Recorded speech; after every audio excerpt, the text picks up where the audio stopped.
Welcome to the fourth basic competency for Trainers Methodology Level 1, which is utilize IT applications in technical training. Our objectives is first to understand the aspects of work environment, discuss how work environments affects workers, and apply basics in MS Word, MS PowerPoint, Microsoft Excel, and the World Wide Web. First is setting up the work environment. So what is a work environment? It is a setting, social feature, and physical conditions in which you perform your job. There are aspects of a work environment. First is the physical aspect of the work environment, which is the size, the layout of the environment, and location of a workplace, facilities offered, furnishings used while working. Next, first muna is the size. The size of your working area can have an impact on whether you have everything at hand to accomplish your job, while at the same time, significantly influencing how you feel at work.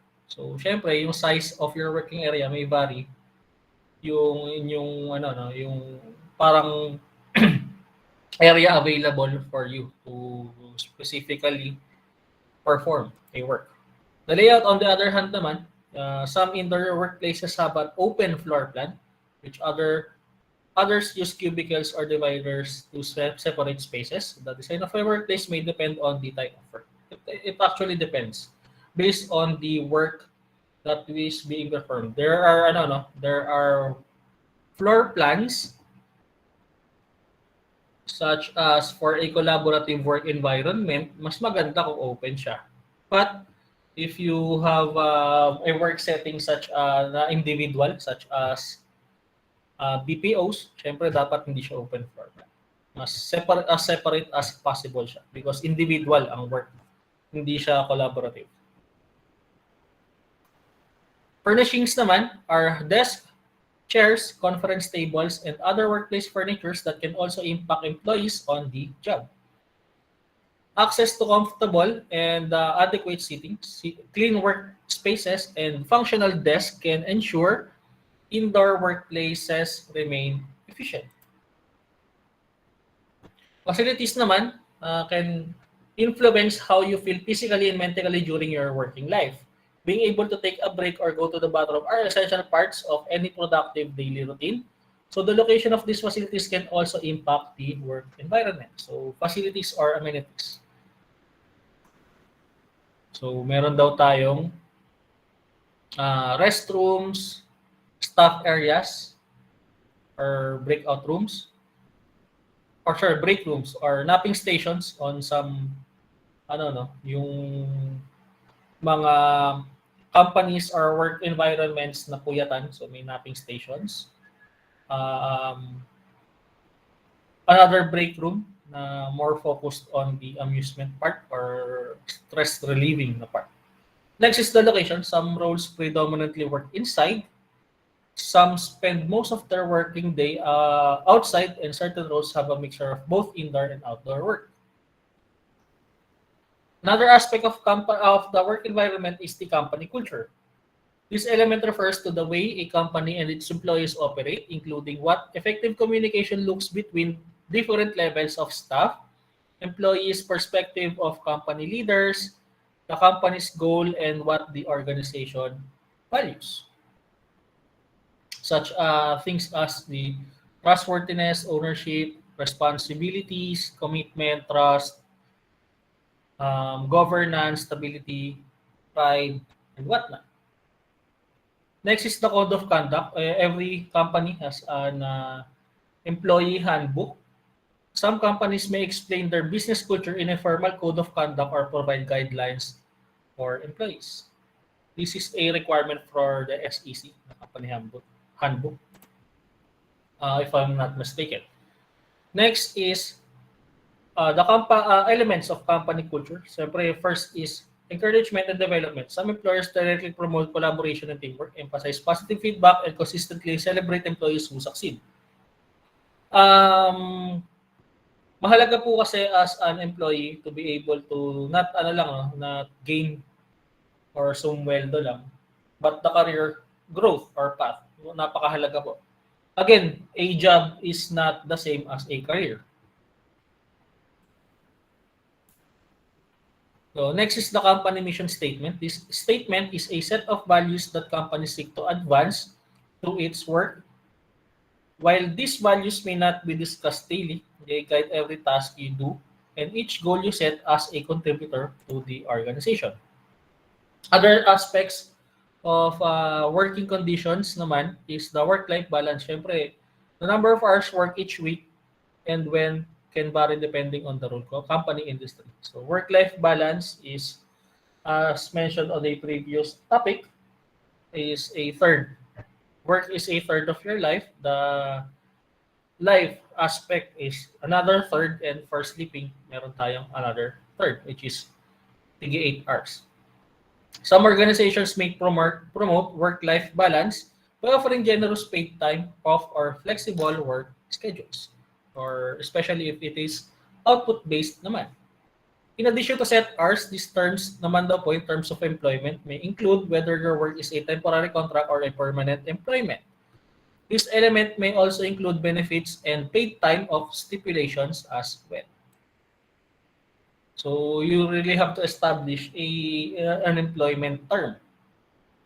Next is there are nationally mandated workplace safety regulations that employers must follow, so under the Department of Labor and Employment.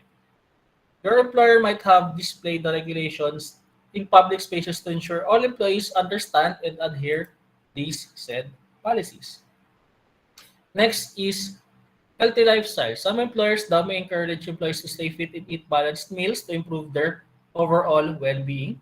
They may even stock healthy snacks, partner with the nearby gym, or host team events that incorporate physical activity.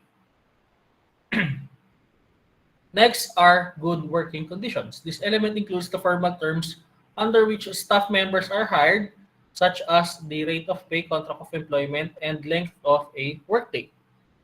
It also covers recreational activities and other initiatives to promote a healthy workplace. So these are next the type of work environments. First is the realistic. This environment promotes physical activity and may be best for more kinesthetic employees, also called doers. Those who work well in this environment are often skilled at and prefer using tools and working with their hands. So one of the examples for a realistic work environment is a construction job site, for example. Next is investigative. This type of environment is built on critical thinking, experimentation, and problem solving. Much of the work in this environment involves gathering evidence, studying information, and learning as well as making conclusions, such as investigative or medical or conclusive work, so in science and technology as well as engineering. Artistic environments. So this environment naman encourages innovation and experimentation as well as personal expression. Artistic environments are often the best to those as creators who thrive in more flexible and emotional settings. Some of the types of work environments kasi depend on the emotional settings and the mindset aspect of the learning. So artistic na part niyan is actually architectural firms are sometimes artistic in nature. Nung nag-a-apply ako for an architectural work before, meron akong na-applyan na architectural firm na ang style nila madilim ang office. Focus ka lang doon sa computer and maraming naka-display na action figures and and other enticing na so maybe that is their their style na para to enhance creativity on their staff through the use of visual imagery and focus kasi madilim yung as in madilim ang may ilaw lang is actually the PC monitors and yung mouse and keyboards nila are may ilaw as well, so ganun yung style nila. Next are social work environments. This type of environment promotes communication, helping healing and education between the employees. Those who do well in this environment are often known as healers and have traits such as kindness, empathy, and compassion. So social work teaching is actually a social work environment.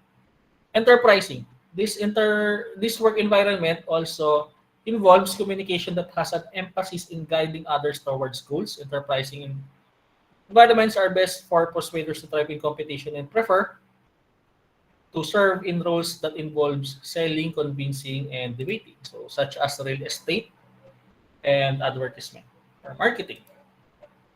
Conventional is the environment daw being built on specificity, predictability, and organization. Those who prefer traditional environments are often referred to as organizers and work best in settings that have clear order, encourage practicality, and value dependability. So those are conventional work settings. How to identify a suitable work environment? Syempre, you should be able first to read the job description carefully. Research the company online, kung ano ang kultura nila, company culture.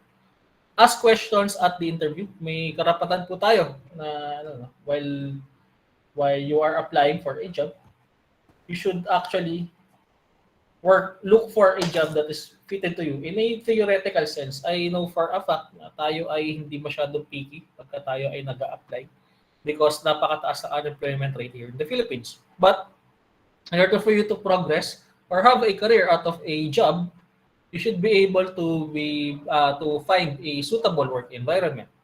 Visit the workplace, ask contacts who work at the company, read online reviews, read through the employment contract and introductory documents. Napakahalaga po ang basahin ng maayos ang employment contract. And ask questions if you have any outstanding concerns. Next naman is how to do or how to use or utilize Microsoft Office in technical training. So first is you should now first install Microsoft Office. So Excel daw po is not available or it is often on the Microsoft Office package. Yan ang kabuuan ng Microsoft Office. So Microsoft Word, Excel, and PowerPoint ang ating madalas na ginagamit. So MS Word is for documents, Excels are for spreadsheets, and PowerPoints are for presentations. So Publisher is more on the books or anything being published. Outlook is for emails. I don't really know what Visio and Access is for. MS Projects are for projects. So such as documents, ginagamit ko po yan sa construction. So manpower scheduling, cash flow per quarter, etc. So Exchange server, Skype, SharePoint, project server, and online server. So first is utilizing the word processing application or Microsoft Word or any other alternatives such as WPS, WordPad, etc. There is a different discussion on how to manipulate or how to navigate through the applications on a different demonstration. First is what is MS Word. It is used to make professionally quality documents, letters, reports, etc. MS Word is a word processor developed by Microsoft. It has advanced features which allow you to format and edit your files and documents in the best way possible. So these are the parts of the MS Word: title bar, the menu bar, which is yung nandun yung mga file, edit, view, insert, format, tools, tables, windows, and the help button. The standard toolbar, which is doon nakalagay naman yung options or mga need natin in order for us to navigate through the document. Formatting toolbar is more on the tools na ginagamit natin or formatting. Scroll bar, syempre, will scroll the whole window of the document. Cursor is where you are actually at na when typing. The ruler is actually a guide for you to be able to know what would be the overall outcome once printed yung document. The working area is the working area of the document, while the status bar ay doon natin makikita ang status ng said document, like for pages, sections, and other kung may issues or what. Oops. This is for an example of an MS Word document. Next is the presenter processing application. So, Microsoft ay mayroong MS PowerPoint. So, si Google ay may Google Slides. MS PowerPoint naman, on the other hand, is Microsoft's presentation software that enables us to create engaging presentations that consist of individual pages or slides which may contain text, graphics, sounds, movies, hyperlinks, and other objects. PowerPoint enables users to add animation and effects to the slideshow elements. So these are the quick navigation of the window of the PowerPoint presentation. So on the top left is the office button, which is yun yung nandun yung mga options to save, to open another file, to open a new file, etc. Quick access toolbar ay nakalagay po dyan yung save, yung diskette na button, yung undo, yung redo na button. On the top right naman are the control buttons which you can minimize, maximize, restore, or even close the application. The command tabs naman are the commands that you can use in order for you to develop a presentation. So it consists of home, insert, design, animation, slideshow, review, view, and add-ins. The ribbon naman is the formatting tools that you will be using on doing the said presentation. On the left is the outline pane. So yan po yung outline ng run-through ng inyong presentation. Diyan nakalagay.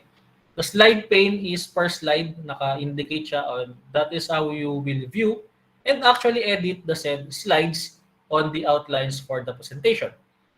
Like for the MS Word, there is a status bar kung nakakailang slides na kayo sa isang document. The notes pane naman, if you want to add notes dun sa during the presentation, it may cue you into discussing a certain thing. Diyan natin ilalagay yon. View buttons are for presenter view, edit view, and etc. For full screen view. And lastly, the zoom control will control the zoom of the said slide.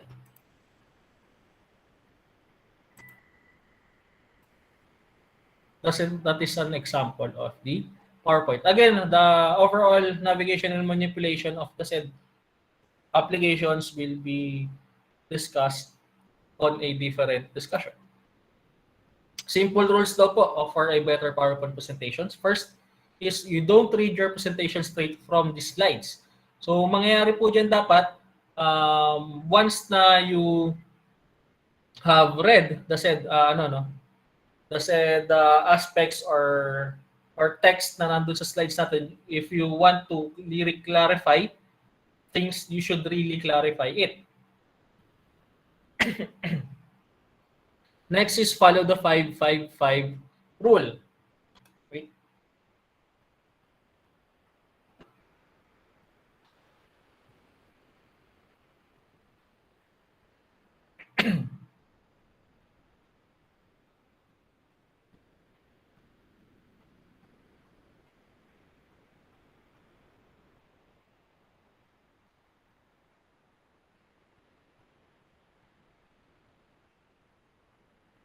So for the 5-5-5 rule daw, you should be able to have no more than 5 words per line, 5 lines per text, 5 lines of text per slide, and 5 text-heavy slides in a row. So keep it basically precise. Don't forget the audience. You should be able to communicate well with your audiences. Choose a readable color and font. Don't overload your presentation with animations dahil it will take time, and use pictures and animations sparingly to enhance the presentation.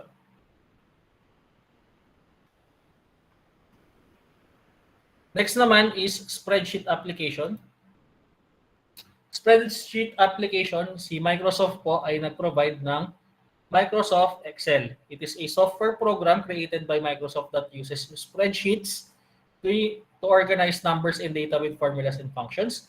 Excel analysis is ubiquitous around the world and used in businesses for all sizes and perform financial analysis.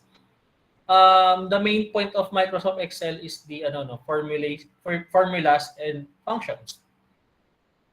For you to be able to compute as well as provide forms standardized and formulaic in nature.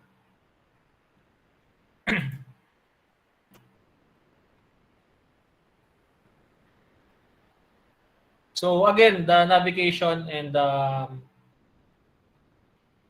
the presentation for Microsoft Excel, lahat po basically ng Microsoft Office will be done in a different demonstration.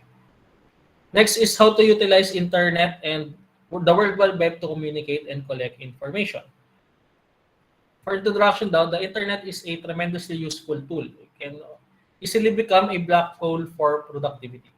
In today's world, many people need to use the internet daily for work, school, and are as a means of communicating with friends and family, but we also frequently find ourselves using it distractedly without intention or purpose. May napanood akong parang talk ni Elon Musk about the future. Essentially daw, we, the society now, are cyborgs in a way. Yes, we don't have implanted robotic arms or enhancements in our physical nature, but we are entirely connected to our phones, which are our devices. So in a way daw, we are now cyborgs because we are one with our cell phones.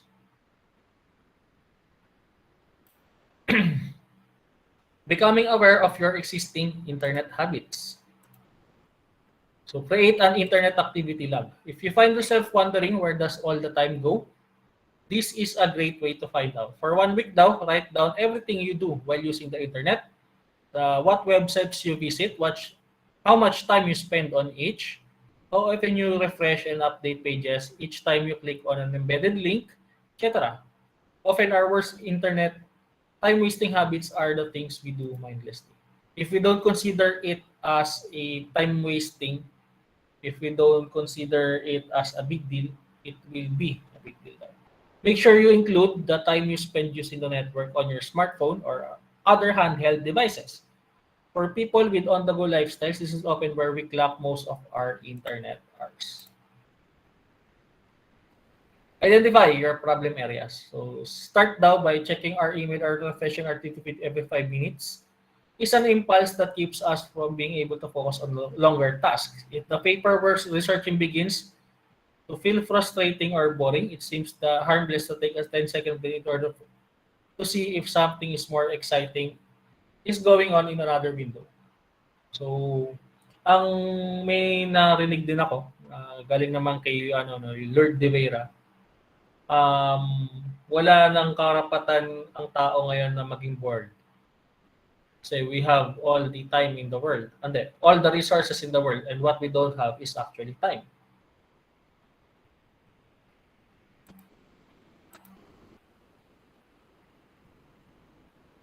Number 3.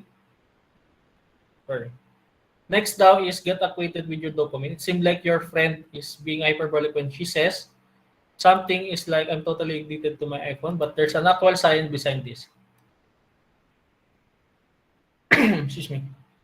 Technology dependence is actually changes the way our brain works. Very similar to the changes a brain undergoes in the instance of a drug, alcohol, or gambling addictions. The culprit is a chemical in our brain called dopamine. Dopamine po kasi is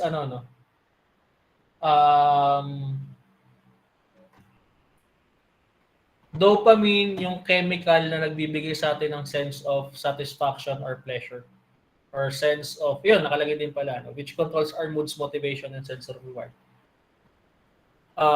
It is a per se a drug to be able for us to to become absolutely satisfied with what we're doing or enjoying.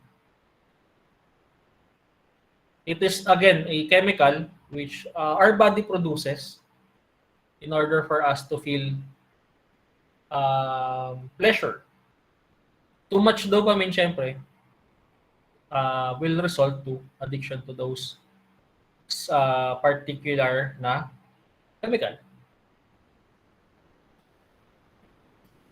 Number 4 is to resolve to make necessary changes. For many people, unlearning pre-existing habits can be difficult, especially at first. As of all vices naman, like cigarettes and alcohol.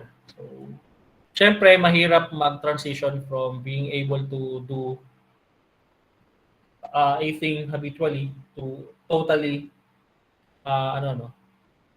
totally na iwasan natin. Recognize that the most of these changes are going to require restricting yourselves things that bring you comfort or pleasure. So, syempre, that's why it is called addiction because we get something from it. Hindi ka naman magiging addicted sa isang bagay na will bring you pain.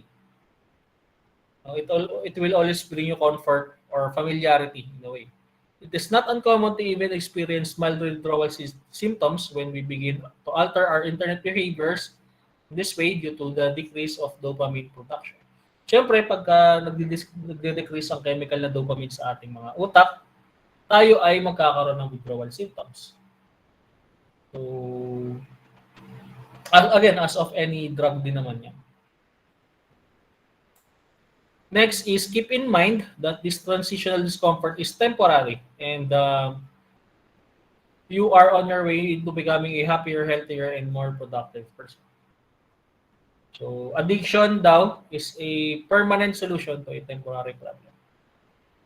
So, as long as you finish, you're done with addiction, it will be a permanent sa'yo.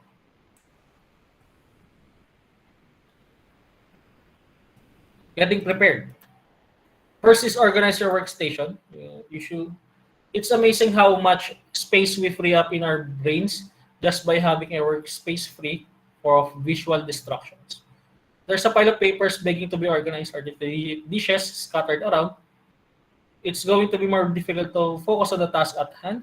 Try to keep your desk free of everything but current projects and whatever items you use every day. Make a list of what you need to do on the internet before you open the browser. So, syempre, you have to organize your objectives. Organize your computer desktop, syempre. Pati yung nasa screens natin, syempre, dapat focus lang din sa ating gagawin. Really. Number 4, determine what time of day you are most productive. So, especially on a sleep schedule. One thing that I've learned daw is minsan it doesn't matter that you wake up early in the morning or in the afternoon na, as long as you get ample sleep or enough sleep rather. It doesn't matter if you wake up early in the morning or late in the afternoon. If you sleep early in the evening or kahit madaling araw na, as long as syempre you have enough sleep and you know the time of day when you are most productive. If you have some flexibility in your daily schedule, try to plan the internet time for when you are most likely to be awake, energized, and thinking clearly. Plan to do more with less. So, again, you should focus on the goals on you should limit yourselves or organize your goals for the day. So, kung ano lang yung kailangan natin gawin ngayon, yun yung gawin natin with less distractions. And the less distractions, the less items, tools, and materials that are present to you, and opportunities as well, the more you will be focused on the task at hand. Implementing changes. First is minimize your screen time. In other words, simply aiming to spend less time on the internet in general is a good start. Next is avoid multitasking. So again, you should focus from one task to another in order for you to accomplish said tasks. Diba? Next is do what you can while offline. So kung ano yung kaya natin, or especially now kasi 'di ba napakadali nang hanapin ng internet na uh, na literally nasa kamay na lang natin through the use of cellphones. So be grateful of the time then that you don't have to spend while online.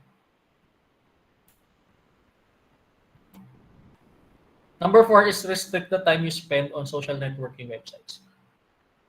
More often than not kasi, I'm not saying that it is necessarily a bad thing, but sometimes kasi, and more often than not, it gives you an endless cycle of content that you will be cycling through. Paulit-ulit yan.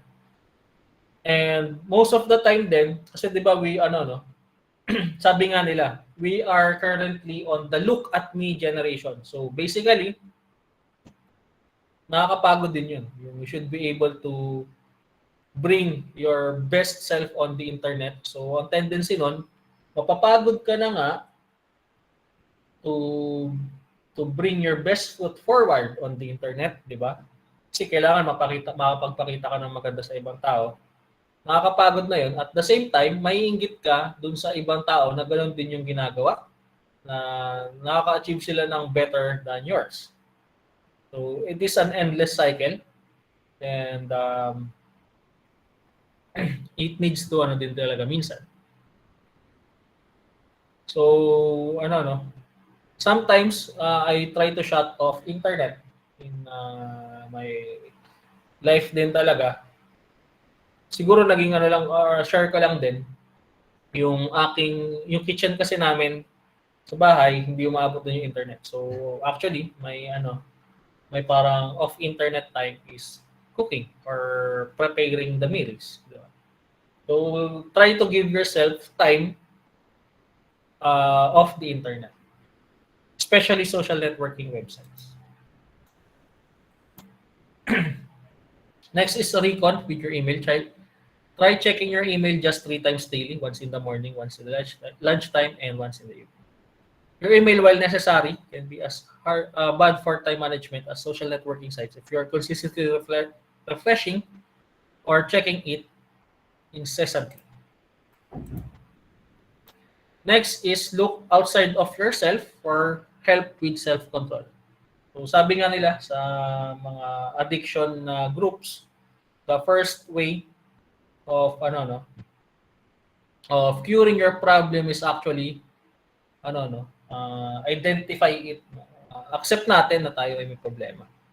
So next is to need help or to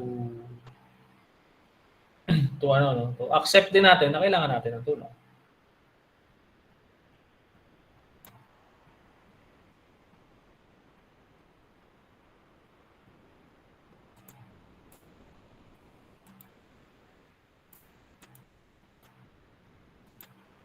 Consider getting rid of your internet at home. Kung hindi naman kailangan, diba? I'm not saying that Pero if your work is not internet related naman, so why not, di ba? Having use of internet with other people around also has the potential daw to make you more aware of your bad habits.